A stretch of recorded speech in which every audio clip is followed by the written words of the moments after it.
ગાંધીનગરના પાલજમાં સૌથી મોટી હોળી પ્રગટાવવામાં આવી। રાજ્યના મુખ્યમંત્રી ભૂપેન્દ્ર પટેલે ગાંધીનગરમાં હોળીના દર્શન કર્યા। બનાસકાંઠામાં નામ લીધા વગર જ્ઞાનીબેને શંકર ચૌધરી પર પ્રહાર કરતા કહ્યું કે બનાસમાં બહારથી આવેલાને દાદા નહીં બનવા દઉં। અમે માત્ર ગણપતિ અને હનુમાન દાદાને માનીએ છીએ। કોઈ દાદા બનવા માંગતા હોય તો મગજમાંથી રાઈ કાઢી નાખે। જ્ઞાનીબેને કહ્યું કે બહારના લોકો અહીંયા હુકુમત તેમને જમાવા નહીં દઈએ। હુકુમતમાંથી જિલ્લાને છુટકારો અપાવવા મેદાને આવી છું। બેંક હોય કે ડેરી બધું એક જ ઠેકાણે થઈ ગયું છે। જ્ઞાનીબેને કહ્યું આ લોકો હવે લોકસભાને પણ એક ઠેકાણે કરવા માંગે છે। 10 વર્ષથી બેંક અને ડેરી એક વ્યક્તિનો રાજકીય અડ્ડો। એમને સારું લાગે એટલે વસ્તી બોલાવવાની આ જ કામ। દિયોદર કોંગ્રેસના પૂર્વ એમએલએ શિવા ભુરિયાએ ભાજપ ઉમેદવાર રેખા ચૌધરી પર નિશાન સાધ્યું। કહ્યું રેખાબેનને તો માત્ર છોકરા જ ભણાવતા આવડે, રાજનીતિ તો અમને જ ફાવે। ચૂંટણી આવી એટલે પ્રજાને લાલચો અપાશે। વાલ્મીકી સમાજના કાર્યક્રમમાં પુરુષોત્તમ રૂપાલાના રાજા મહારાજા અંગેના નિવેદન મુદ્દે ક્ષત્રિય સમાજમાં રોષ। રૂપાલે આક્રોશને ધ્યાનમાં લઈ માફી માંગી। કહ્યું ઘણા આગેવાનના મારા પર ફોન આવ્યા અને રોષ અને લાગણી વ્યક્ત કરી હતી। દિલગીરી વ્યક્ત કરતા કહ્યું મારો ઉદ્દેશ્ય વિધર્મીઓના જુલ્મો અંગે વાત કરવાનો હતો। રાજવી અને ક્ષત્રિય સમાજને નીચા દેખાડવાનો ઉદ્દેશ્ય ન હતો। કોંગ્રેસ પ્રદેશ અધ્યક્ષ શક્તિસિંહ ગોહિલના રાજકોટ ભાજપનો ઉમેદવાર પુરુષોત્તમ રૂપાલા પર ચાપખા। કહ્યું રૂપાલા અમરેલી બેઠક પરથી કેમ ન લડ્યા। શક્તિસિંહે વધુમાં કહ્યું કે અમરેલીની પ્રજા રૂપાલાને ઓળખી ગઈ। અમરેલીની પ્રજા માથું વધેરી લેતી, આથી રાજકોટ આવી ગયા। શક્તિસિંહે રૂપાલાને આયાથી ગણાવતા ભાજપ ભડક્યું। કહ્યું રાહુલ ગાંધી અમેઠીથી વાયનાડ સુધી લડવા ગયા હતા, રૂપાલા તો માત્ર 100 કિલોમીટર દૂર આવ્યા। ભાજપે વધુમાં કહ્યું શક્તિસિંહ તમે ભાવનગરથી કચ્છ લડવા ગયા। રાજકોટ બેઠક પરથી ઉમેદવાર જાહેર કરવામાં કોંગ્રેસનું કોકડું ગુંચવાયું। કોંગ્રેસ પ્રદેશ અધ્યક્ષ શક્તિસિંહ ગોહિલ રાજકોટ દોડી ગયા। ટૂંક સમયમાં રાજકોટ સહિત અન્ય બેઠકોનું નામ જાહેર થશે। શક્તિસિંહ ગોહિલે કાર્યકર્તાઓ સાથે બેઠક યોજી। કહ્યું કોકડું કોંગ્રેસમાં નહીં ભાજપમાં ગુંચવાયેલું, અમારે ત્યાં આંતરિક લોકશાહી છે। શક્તિસિંહ ગોહિલે કહ્યું 24 બેઠક પરથી કોંગ્રેસનો ઉમેદવાર લડશે ચૂંટણી। એક તરફ ભાજપમાં 5 લાખ લીડની વાતો, વડોદરા અને સાબરકાંઠામાં ઉમેદવારો ચૂંટણી નથી લડવાના।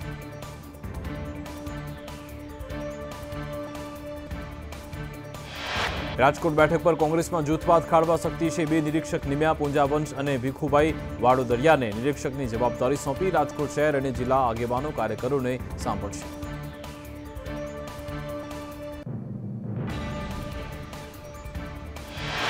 મેઘરજમાં ભીખાજી ઠાકોરના સમર્થકોએ કહ્યું કે ભીખાજી નહીં તો ભાજપ નહીં, ભીખાજીને ટિકિટ નહીં તો ચૂંટણી બહિષ્કાર। સમર્થકોએ મંગળવારે મેઘરજ બંધનું આપ્યું એલાન। અરવલ્લીમાં જિલ્લા પંચાયતના સદસ્ય કનુ મનાતે રાજીનામું આપ્યાના 2 કલાકમાં જ રાજીનામું પરત ખેંચ્યું। ભીખાજી ઠાકોરના સમર્થનમાં રાજીનામું આપ્યું। રાજીનામું પરત ખેંચ્યા બાદ કહ્યું ભીખાજીએ મને સમજાવતા મેં રાજીનામું પરત લીધું।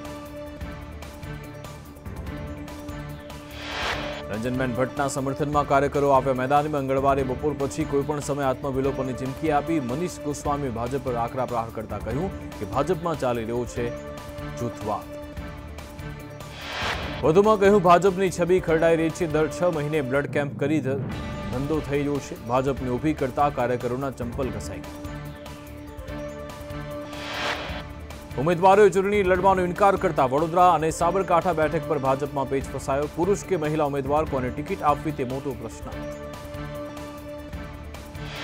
સાબરકાંઠામાં મહિલા ઉમેદવાર હોઈ શકે। મહિલા ઉપાધ્યક્ષ કૌશલ્યા કુંવરબા પરમારનું નામ ચર્ચામાં, સાથે જિલ્લા પંચાયતના સભ્ય રેખાબેન ઝાલા અને કંચનબેન ચૌહાણનું નામ પણ ચર્ચા। એક જૂથ મહેન્દ્રસિંહ બારૈયાને ટિકિટ આપવાના પ્રયત્નમાં ગઈકાલે પ્રફુલ્લ પટેલના નિવાસસ્થાને બેઠક મળી હતી। બેઠકમાં મહેન્દ્રસિંહ બારૈયા અને ભીખાજી ઠાકોર પણ હાજર હતા। વડોદરામાં પુરુષ ઉમેદવારના નામ પર વિચારણા। વડોદરામાં રંજન ભટ્ટના સ્થાને ગાર્ગી દવે અને સુનીતા શુક્લાનું નામ ચર્ચામાં। પૂર્વ મંત્રી રાજેન્દ્ર ત્રિવેદીને પણ વડોદરાથી મળી શકે ટિકિટ। છોટાઉદેપુર ભાજપ કાર્યાલયમાં યોજાયેલો ભરતી મેળો વિવાદમાં। ભરતી મેળામાં સ્ટેજ પર બુટલેગરને સ્થાન આપ્યું હતું। બુટલેગર પિન્ટુ જયસ્વાલનું સન્માન કરાયું હતું।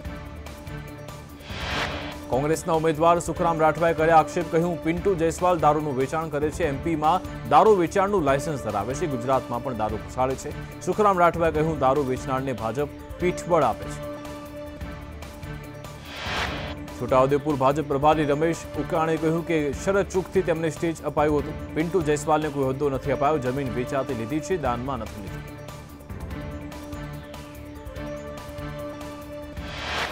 લોકસભા ચૂંટણી પહેલા ભાજપની તૈયારી. સીએમના હસ્તે લાભાર્થી સંપર્ક અભિયાનની શરૂઆત. અમદાવાદના વસ્ત્રાપુરથી લાભાર્થી અભિયાનનો પ્રારંભ. લાભાર્થીઓના સંપર્ક માટે ડિજિટલ લિંક પણ તૈયાર. લોકસભા ચૂંટણીના પડઘમ વાગી ચૂક્યા છે, ત્યારે હવે ભાજપે જોરશોરથી પ્રચાર શરૂ કર્યો. સૌથી હાઈ પ્રોફાઇલ સીટ એવી ગાંધીનગર લોકસભા મત વિસ્તારથી સીએમ પ્રચારનો પ્રારંભ કરતા જોવા મળ્યા.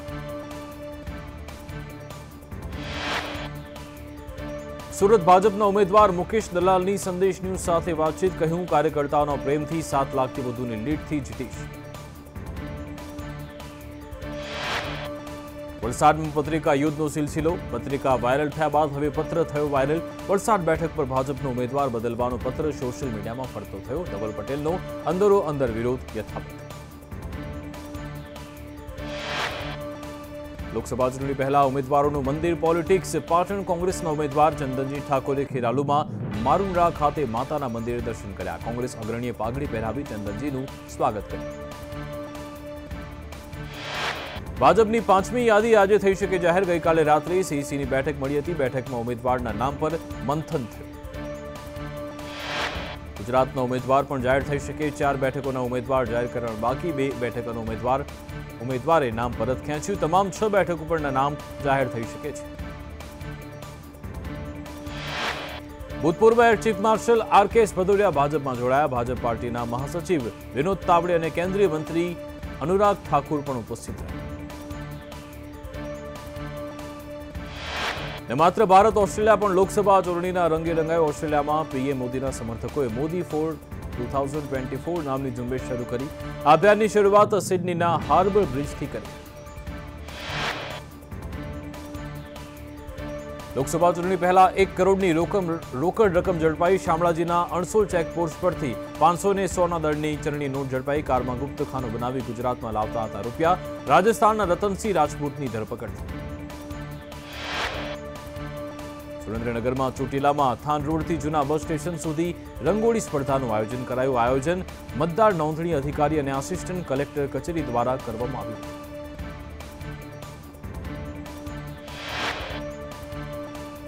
યુપીમાં મથુરાના વૃંદાવનમાં શ્રી પ્રિયંકા તજુ મંદિરમાં હોળીની ઉજવણી. અહીંયા સૌ એકબીજાને રંગ લગાવી હોળીના રંગે રંગાતા જોવા મળ્યા. લદ્દાખમાં રક્ષામંત્રી રાજનાથસિંહે સેનાના જવાનો સાથે ઉજવણી કરી. રાજનાથસિંહે લેહ મિલિટરી સ્ટેશન ખાતે સશસ્ત્ર દળના જવાનોને રંગ લગાવી ઉજવણી કરી હોળીની. ઉત્તરાખંડના મુખ્યમંત્રી પુષ્કરસિંહ ધામી દહેરાદૂનમાં તેમના નિવાસસ્થાને હોળીની ઉજવણી કરવા ગરબે ઘૂમતા પણ જોવા મળ્યા. યાત્રાધામ દ્વારકામાં ભક્તોનું ઘોડાપૂર. ફૂલડોલ ઉત્સવને લઈ ભક્તોમાં ભારે ઉત્સાહનો માહોલ. ગોમતી ઘાટ પર શ્રદ્ધાળુઓ લગાવી આસ્થાની ડૂબકી. ગોમતી નદીમાં મોટી સંખ્યામાં ભક્તોએ સ્નાન કરી ધન્યતા અનુભવી. યાત્રાધામ શામળાજીમાં રંગોત્સવની ઉજવણી. ભગવાન શામળિયા સાથે હોળીની ઉજવણી. શામળિયાને ચાંદીની પિચકારીથી રંગ લગાવાયો. ભક્તો ઉજવણીમાં જોડાયા. ડાકોરમાં રાજાધિરાજના દર્શન કરવા શ્રદ્ધાળુઓમાં અનેરો ઉત્સાહ. પાંગડી પૂનમે રણછોડરાયના દર્શન કરવાનું વિશેષ મહત્વ. ડાકોરમાં દૂર દૂરથી ભાવિક ભક્તો ભગવાનના દર્શન કરવા આવ્યા. હજારોની સંખ્યામાં શ્રદ્ધાળુઓએ આજના પાવન દિવસે દર્શન કરી ધન્યતા અનુભવી. ડાકોરમાં ફાગણી પૂનમના દર્શનનો અનેરો મહિમા. અમદાવાદથી નીકળ્યો ઠાકોરજીનો રથ. ઠાકોરને મળવા મોટી સંખ્યામાં યાત્રિકો ઉમટ્યા. ડાકોરના ઠાકોરના નાદથી ગુંજ્યા રસ્તા. વડોદરામાં હોળી પર્વને લઈ નદીમાં નાહવા પર પ્રતિબંધ. નર્મદા નદી કાંઠા વિસ્તારમાં ગોઠવાયો પોલીસ બંદોબસ્ત. દિવેર મઢી, બરકાલ, માલસર, માંડવામાં પોલીસ બંદોબસ્ત. તળાવમાં ડૂબવાની ઘટના અટકાવવા જાહેરનામું બહાર પડાયું. પેટલાદમાં ઘરમાં નીલગાય ઘૂસતા દોડધામ. પઠાણવાડાના એક મકાનમાં નીલગાય ઘૂસી. નીલગાયને પકડી સલામત સ્થળે ખસેડવાની તજવીજ હાથ ધરી. સુરતમાં પત્નીના ત્રાસથી કંટાળી પતિનો ગળે ફાંસો ખાઈ આપઘાત. 4 વર્ષ પહેલા યુવકના પ્રેમ લગ્ન થયા હતા. આપઘાતને પગલે પરિવારમાં શોકનો માહોલ. ગઢડા ગોપીનાથજી મંદિરનો વિવાદ વધુ વકર્યો. ચરણદાસ સ્વામીએ પોલીસ સ્ટેશનમાં અરજી કરી. ચેરમેન એવા હરિજીવન સ્વામીએ વિવાદિત નિવેદન આપતા સાંખ્ય યોગી બહેનોએ હોબાળો કર્યો. સ્ટેન્ડિંગ કમિટીના ચેરમેને દેવાંગ દાણીએ કહ્યું કે મોલમાં પીજી ચાલતું હશે તો કરાશે કાર્યવાહી. મોલમાં લાગેલી આગ મુદ્દે અને ફાયર સેફટી મુદ્દે પણ કરાશે તપાસ. વિરમગામ માંડલ એપીએમસીમાં હરાજી બંધ. માર્ચ એન્ડિંગ અને તહેવારને લઈ લેવાયો નિર્ણય. 25 માર્ચથી 1 એપ્રિલ સુધી માર્કેટયાર્ડમાં હરાજી બંધ. 2 એપ્રિલથી માર્કેટયાર્ડમાં હરાજીનું કામકાજ થશે શરૂ. અમરેલીમાં જમીનમાંથી નીકળ્યો કાળો પદાર્થ. વડિયાના ઢુંડિયા પીપળિયા ગામના લોકોમાં કુતૂહલ સાથે ભય. ગ્રામજનોને જાણ થતાં લોકોના ટોળા ઉમટ્યા. આગેવાનોએ તંત્રને જાણ કરી તપાસની માંગ. વડોદરામાં હ્યુમન ટ્રાફિક યુનિટનો સપાટો. 2 બાળ શ્રમિકોને મુક્ત કરાવ્યા. કોસ્મેટિક ડિસ્પોઝલ શોપમાં કરાવતી મજૂરી. સંચાલકો જયેશ ચેતવણી અને પવન જૈન વિરુદ્ધ કાર્યવાહી. કચ્છના ભુજ શહેરમાં ટ્રાફિકની સમસ્યા વધી. આ ટ્રાફિક સમસ્યાનો ઉકેલ માટે ભુજ વિકાસ સત્તા મંડળ દ્વારા 36 જેટલા પાર્કિંગ પ્લોટ ફાળવાયા હતા, જેમાં મોટાભાગના પાર્કિંગ પ્લોટ પર દબાણ થઈ રહ્યું છે. ભુજ પાલિકાની વેરા વસૂલાત ઝુંબેશ. રજાના દિવસોમાં પણ ટેક્સ કલેક્શન કાઉન્ટર ખુલ્યું. પાલિકાએ અત્યાર સુધીમાં 16 કરોડની વેરા વસૂલાત કરી. બાકી વેરા મિલકત ધારકોને નોટિસ ફટકારી વેરો ભરવા અપીલ કરી. ડભોઈ નર્મદાની મુખ્ય નહેરમાં મસમોટા ગાબડા. સરદાર સરોવર નિગમ ડભોઈનો ભ્રષ્ટાચાર સામે આવ્યો. લાખો રૂપિયાની ગ્રાન્ટ રિપેરિંગ પાછળ વપરાઈ. નર્મદાની કેનાલમાં ગાબડા છતાં અધિકારીઓ ઘોર નિંદા. મહીસાગર પાણી પુરવઠામાં કામ કરતા કામદારોનો પગારની માંગને લઈ વિરોધ. છેલ્લા 5 માસથી પગાર ન થતા કામદારોમાં રોષ. અમદાવાદમાં બીઆરટીએસ બસમાં ચોરી કરતા દંપતીની ધરપકડ. 3.23 લાખના દાગીના સાથે પતિ પત્નીની ધરપકડ કરી. ક્રાઇમ બ્રાન્ચે 3 ચોરીનો ભેદ ઉકેલ્યો. ભાવનગર અલંગ શિપયાર્ડમાં લાખોના સામાનની ચોરી. ઇરિકા નામનું જહાજ ભંગાણ માટે આવ્યું હતું યાર્ડમાં. ચાંચિયાઓએ જહાજના સામાનની ચોરીને આપ્યો હતો અંજામ. વાપીથી ઈડર જતા દંપતીના સામાનની ચોરી. દંપતીના 3.5 લાખના સોના ચાંદીના દાગીનાની ચોરી. દંપતીએ ઈડર પોલીસ મથકે નોંધાવી ફરિયાદ. સુરત નકલી ડિગ્રી રેકેટમાં વધુ 2ની ધરપકડ. સેલવાસ અને સરથાણાથી વધુ 2 એજન્ટ ઝડપાયા. આસિફ 10,000થી 1 લાખમાં સર્ટી બનાવતો. ગુજરાત સૌરાષ્ટ્ર યુનિવર્સિટીની 24 નકલી ડિગ્રી મળી. જુદા જુદા રાજ્યોના શિક્ષણ બોર્ડની 112 નકલી ડિગ્રી મળી. ધાંગધ્રામાં હીરાપુર ગામે ફાર્મ હાઉસમાં ગેરકાયદે કોલ સેન્ટરનો પર્દાફાશ. 3 લેપટોપ, મોબાઈલ સહિત 6.67 લાખની મત્તા કબજે. પોલીસે 5 ઇસમો સામે ફરિયાદ નોંધી તપાસ હાથ ધરી. ભુજમાંથી ઝડપાયેલ એમડી ડ્રગ્સ કેસમાં ખુલાસો. આરોપી મુંબઈથી ડ્રગ્સનો જથ્થો લાવતો હતો. તપાસ દરમિયાન વધુ 2 શખ્સો ઝડપાયા. 16.3 ગ્રામ એમડી ડ્રગ્સ સાથે ઝડપાયેલ શખ્સની પૂછપરછ. મુંબઈના રવિ અને ભુજના અથાને ઝડપવા પોલીસની તપાસ શરૂ. દાંતા પોલીસે ઇકો કારમાંથી 3 કિલો ગાંજો ઝડપ્યો. પોલીસે બાતમીના આધારે રતનપુર 3 રસ્તા પરથી કાર કબજે કરી. રાજ્યભરમાં આજથી 5 દિવસ હીટવેવની આગાહી. અમદાવાદ, કચ્છ, સૌરાષ્ટ્રમાં હીટવેવની આગાહી. ઘણા શહેરોમાં 40 ડિગ્રીને પાર પહોંચશે તાપમાન. 4 શહેરોનું મહત્તમ તાપમાન 38 ડિગ્રીને પાર. હીટવેવની આગાહીને પગલે શિક્ષણ વિભાગનું શાળાઓને સૂચન. શાળાઓને એલર્ટ રહેવા સૂચન. ગરમીને કારણે શાળાનો સમય સુનિશ્ચિત કરવો. શાળામાં આઉટડોર પ્રવૃત્તિ ટાળવી. શૈક્ષણિક સંસ્થામાં પીવાના પાણીની યોગ્ય વ્યવસ્થા કરવી. ચાલુ ક્લાસમાં પાણી પીવાની છૂટ આપવી. બેંગલુરુ કાફે બ્લાસ્ટના 2 શંખબંધોની ઓળખ થઈ. બંને આઈએસઆઈ સાથે જોડાયેલા. આરોપી મુસાફિરે બ્લાસ્ટ કર્યું. સાથી તાહાએ 1 દિવસ પહેલા રેકી કરી. કેપ પરથી આરોપી જોડાયા, ઝડપાઈ ગયા. હવે જેલમાંથી જ કેજરીવાલ ચલાવશે દિલ્હી સરકાર. ઈડી કસ્ટડીમાં રહેલા કેજરીવાલે જલ મંત્રાલયને આપ્યા આદેશ. જળ સમસ્યાથી પ્રભાવિત એવા વિસ્તારોમાં ટેન્કર પહોંચાડવાના આદેશ આપ્યા. વલસાડ જિલ્લાના પારડીમાં નિવૃત્ત શિક્ષકના ઘરે 5 શખ્સોએ ચલાવી લૂંટ. પોલીસની ઓળખ આપી લૂંટ ચલાવી. 2 નંબરના પૈસા છે તેમ કહી લૂંટ કરી. ઘટના બાદ પારડી પોલીસે તપાસ હાથ ધરી. અમદાવાદમાં આજે 5 વખતની ચેમ્પિયન મુંબઈ ઇન્ડિયન્સ ઉતરશે મેદાને. હાર્દિક પંડ્યાની કેપ્ટન્સીમાં રમશે મુંબઈ ઇન્ડિયન્સ અને ગુજરાત ટાઇટન્સના કેપ્ટન તરીકે શુભમન ગિલને તક. અમદાવાદના ઇસ્કોન મંદિરમાં હોળીની ઉજવણી થઈ. રાધાકૃષ્ણને આજના દિવસે સુંદર શણગાર કરાયો. ફૂલોથી ભગવાનનો વિશેષ શણગાર. ભક્તો દર્શન કરવા અધીરા બન્યા. ગાંધીનગરના પાલજમાં રાજ્યની સૌથી મોટી હોળી પ્રગટાવવામાં આવી. પાલજની હોળી 35 ફૂટ જેટલી ઊંચી બનાવવામાં આવી.